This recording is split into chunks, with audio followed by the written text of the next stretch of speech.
আসসালামু আলাইকুম এভরিওয়ান, আশা করি অনেক ভালো আছেন। আমি আবারও হাজির হলাম এলিম 8.4 আর 15 ভার্সন থেকে আর 18 ভার্সন পর্যন্ত ব্যবহার করার জন্য নতুন কিছু এক্সেন ফাইল নিয়ে। এক্সেন ফাইলগুলো দিয়ে কিন্তু আপনি হিউম্যান ফটোগ্রাফি করতে পারবেন। অলরেডি কিন্তু আপনার ফটোগুলো দেখতেই পারতেছেন কতটা প্রিমিয়াম কোয়ালিটির ফটোগুলো কিন্তু আসতেছে। এছাড়াও আপনি day side, night side, macro ফটোগ্রাফির জন্য কিন্তু এক্সেন ফাইলগুলো চাইলে ব্যবহার করতে পারেন। এই এক্সেন ফাইলগুলো কিভাবে সেট আপ করে ব্যবহার করবেন সবকিছু বিস্তারিত দেখিয়ে দেবো। আমাদের কালার ভার্সন, যারা এই ধরনের কালার ভার্সন অ্যাপ্লিকেশনগুলো ব্যবহার করতে চান, ভিডিও ডেসক্রিপশনে আমাদের টেলিগ্রাম চ্যানেল দেওয়া থাকবে, ওইখান থেকে আপনারা এই অ্যাপ্লিকেশনগুলো ডাউনলোড করে নিতে পারবেন। সব ধরনের কালার ভার্সন অ্যাপ্লিকেশনের লিঙ্কগুলো কিন্তু ভিডিও ডেসক্রিপশনে দেওয়া থাকবে। দেখতে পারতেছেন এখানে যে এক্সেন ফাইলগুলো দিতেছি, এই এক্সেন ফাইল দিয়ে কিন্তু আপনি day side, night side, human ফটোগ্রাফির জন্য কিন্তু ব্যবহার করতে পারবেন।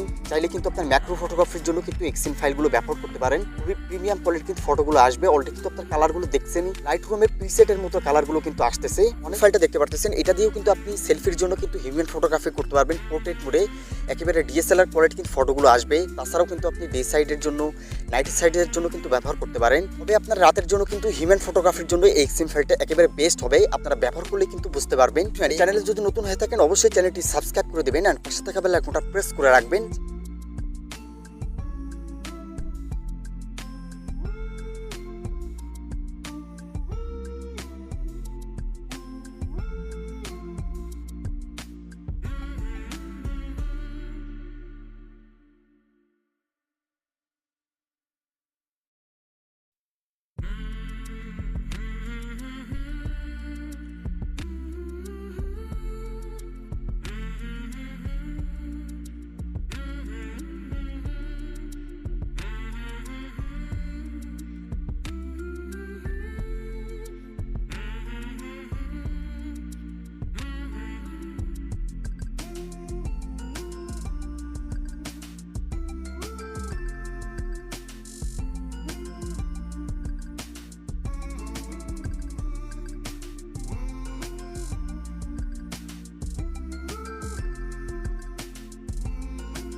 এখন কিছু এক্সএমএল ফাইলের কালার সেটিং এর কথা বলে দিচ্ছি। অনেকের আছে আপনারা কালারগুলো পরিবর্তন করতে চান, সেক্ষেত্রে আপনার যে এক্সএমএল ফাইলটা আপনারা কালার পরিবর্তন করতে চান সেই এক্সএমএল ফাইলটা আপনারা ফার্স্টে ইনপুট করে নেবেন।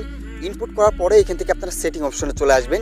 সেটিংয়ে আসার পরে এখান থেকে ফটো প্রসেসিং এই অপশনটাতে ক্লিক করবেন। তারপরে এখান থেকে আপনারা মেন ক্যামেরা, ফ্রন্ট ক্যামেরা এই দুইটা আপনারা এখান থেকে চেঞ্জ করবেন। যদি ব্যাক ক্যামেরাটা চেঞ্জ করতে চান সেক্ষেত্রে আপনারা মেন ক্যামেরাতে চলে আসবেন। আমি আপনাদের একটা সেটিং দেখিয়ে দিচ্ছি, একটা সেটিং দেখে আপনারা ফ্রন্ট ক্যামেরাটা চেক করে নেবেন।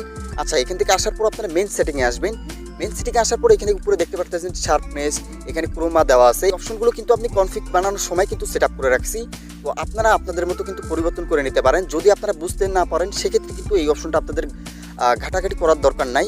তো আমি আপনাদের কালারগুলো এখান থেকে দেখিয়ে দিচ্ছি কীভাবে কালারগুলো পরিবর্তন করবেন। এর জন্য আপনারা চলে আসবেন, এই যে কালার অপশনটা আছে এই কালার অপশনটাতে ক্লিক করবেন। এখানে কিন্তু আপনি অনেক ধরনের কিন্তু কালার পেয়ে যাবেন। এখান থেকে আপনারা স্ক্রল করে নিচে চলে আসবেন। এখান থেকে সিএফ সেটিং যে অপশনটা দেখতে পাচ্ছেন, এখানে দেখেন green option, red option, blue, yellow, green, red, orange এই অপশনগুলো কিন্তু এখানে দেখতে পাচ্ছেন। এইখান থেকে আপনারা কম বেশ করে দেখবেন যে আপনার কাছে কোনটা ভালো লাগে। যেটা আপনার কাছে ভালো লাগবে সেটা কিন্তু এখান থেকে বাড়িয়ে কমিয়ে আপনি কিন্তু আপনার মন মতো কালারগুলো সেটিং করতে পারবেন। উপরের দিকে কিন্তু আপনার কালারগুলো কিন্তু কমবে অ্যান্ড নিচের দিকে গেলে কিন্তু আপনি কালারগুলো কিন্তু বাড়বে। এইভাবেই আপনারা মূলত এখান থেকে ব্লু সেটিং, তারপরে গ্রিন সেটিং এই সেটিংগুলো কিন্তু আপনারা এখান থেকে করে নেবেন। তাহলে আপনার কালার সেটিংগুলো কিন্তু বেড়ে যাবে। আর যদি আপনার ফেসের স্পুটটা যদি একটু বেশি চান অথবা আপনার নয়েজটা বেশি হয়ে যায় সেক্ষেত্রে আপনারা নয়েজ রিডাকশন এই অপশনটা চলে আসবেন।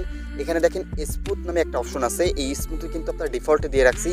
ডিফল্টে আপনার স্মুথটা ভালো কাজ করে। যদি আপনার অতিরিক্ত লাগে সেক্ষেত্রে আপনারা এখান থেকে 3 পয়েন্ট দেখতে পারতেছেন, 3.50 তো করতে পারেন, 4.00 তো রাখতে পারেন। আপনার যেটা ইচ্ছা সেটাতে কিন্তু এখান থেকে সেট আপ করে আপনি ফাইলটা সেভ করে নিতে পারেন। আচ্ছা, এই সেটিংগুলো হয়ে গেলে এখান থেকে আপনারা ব্যাক চলে আসবেন।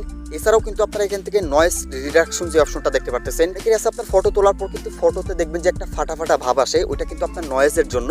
তো এখান থেকে আপনারা স্মুথ যে নয়েজটা আছে এটা বাড়িয়ে দিবেন। তারপরে এখান থেকে টেম্পোরাল যেটা আছে এটাও আপনারা এখান থেকে বাড়িয়ে দেবেন। ফলে দেখবেন যে নয়েজগুলো কিন্তু আপনার রিমুভ হয়ে গেছে।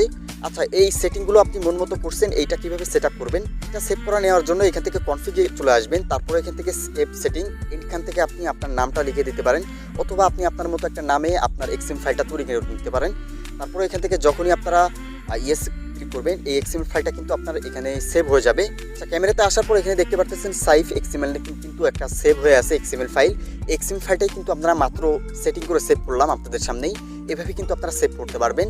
ফ্রেন্ড, এক্সএমএল ফাইলগুলো যদি ভালো লেগে থাকে অবশ্যই ভিডিওতে একটা লাইক করে দেবেন, আর কমেন্ট সেকশনে আপনার মতামত বলতে ভুলবেন না কেমন হয়েছে এক্সএমএল ফাইলগুলো। আর যদি চ্যানেলে নতুন হয়ে থাকেন অবশ্যই চ্যানেলটি সাবস্ক্রাইব করে দেবেন এন্ড পাশে থাকা বেল আইকনটা প্রেস করে রাখবেন, তাহলে আমাদের নতুন নতুন এক্সএমএল ফাইলের ভিডিওগুলো কিন্তু আপনার কাছে সবার আগে পৌঁছায় যাবে। তো দেখা হবে, কথা হবে নেক্সট কোনো কনফিগ ভিডিওতে। ততক্ষণ সবাই ভালো থাকবেন। আল্লাহ হাফেজ।